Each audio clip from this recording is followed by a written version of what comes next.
ذبیح اللہ کا اجازت نامہ بھی شاید آپ کو طالب کے تھپڑ سے نہ بچا سکے۔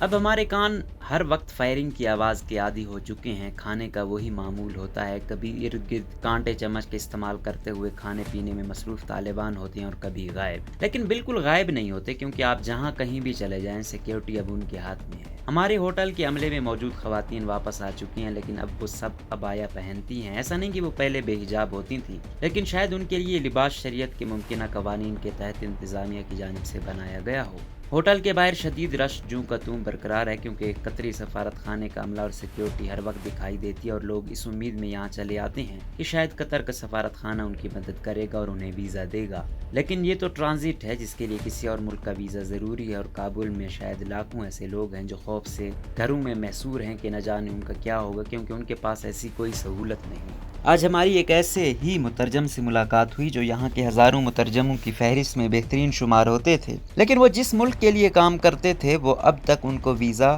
نہیں دلا پائے۔ ادھر افغانستان کے مختلف حصوں سے یہ اطلاعات تو مل رہی ہیں کہ سکول کھل گئے ہیں، لیکن ہمارے ذرائع یہی بتا رہے ہیں کہ سکولوں میں عملے اور طلباء و طالبات کی تعداد بہت کم ہے۔ طالبان کے ترجمان ذبیح اللہ مجاہد نے اپنی پریس کانفرنس میں افغانوں کے ایئرپورٹ جانے پر ناپسندیدگی کا اظہار کیا تھا، مگر ایئرپورٹ جانے والے راستوں پر گاڑیوں کی طویل قطاریں یہ بتاتی ہیں کہ اگر ڈیڈ لائن بڑھائی گئی تو شاید 31 اگست تو کیا 31 ستمبر تک بھی ایئرپورٹ کا رخ کرنے والوں کی تعداد میں کمی نہ آ سکے گی۔ یہاں ایئرپورٹ جانے والی 60 برس کی خاتون اپنے کنبے کے ساتھ 6 روز سے گیٹ سے کچھ فاصلے پر بیٹھی ہیں۔ میں نے ان سے پوچھا کہ اس کے بجائے آپ کابل میں موجود اپنے گھر رہ کر انتظار کیوں نہیں کرتی، تو وہ کہنے لگی میں اب اس ملک میں نہیں رہنا چاہتی۔ انہوں نے کہا یا تو ہم امریکیوں کی گولیوں سے مر جائیں گے یا پھر انہیں ہمیں کوئی راستہ دینا ہوگا، لیکن ہم یہاں سے نہیں ہٹیں گے۔ ان کا مطالبہ تھا کہ انخلاء کی ڈیڈ لائن میں توسیع کی جائے، لیکن ہمیں موصول ہونے والی خبروں میں اب تک ایسی کوئی پرامید خبر سننے کو نہیں ملی۔ کیا ہوگا اور کیا نہیں، ایسی صورتحال میں کوئی قیاس آرائی نہیں کی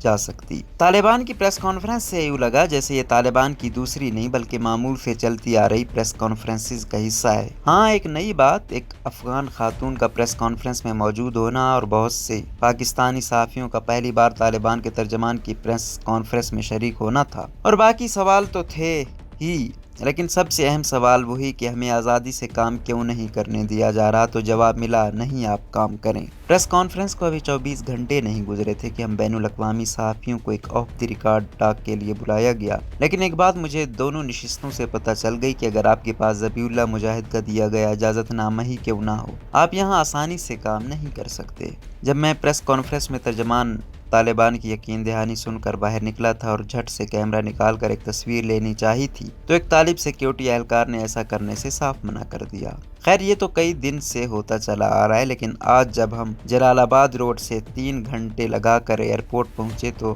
اس شہر کی بے ہنگم ٹریفک نے نہیں بلکہ سڑک پر ٹریفک وارڈن کے ہمراہ کھڑے طالب نے ہمیں روکا۔ جب میرے ڈرائیور نے ترجمان طالبان کا لیٹر دکھایا تو اس نے وہ دیکھنے کے بجائے اسے اتنی زور سے تھپڑ مارا کہ ہم واقعی دہشت کا شکار ہو گئے۔ پھر اس نے بعد میں ہماری گاڑی ایک طرف کھڑی کروا کر اجازت نامے پر لکھے نمبر پر کال کی جو وصول نہیں ہوئی۔ پھر اس نے ذبیح اللہ کے مترجم سے 15 منٹ بحث کی اور ہمیں جانے کی اجازت دی، لیکن میں تب سے اب تک مسلسل یہ سوچ رہا ہوں کہ اگر کابل کے وسط میں طالبان ہاتھ اٹھانے اور اسلحہ دکھانے سے گریز نہیں کرتے تو پھر دور دراز علاقوں میں کیا ہو رہا ہوگا۔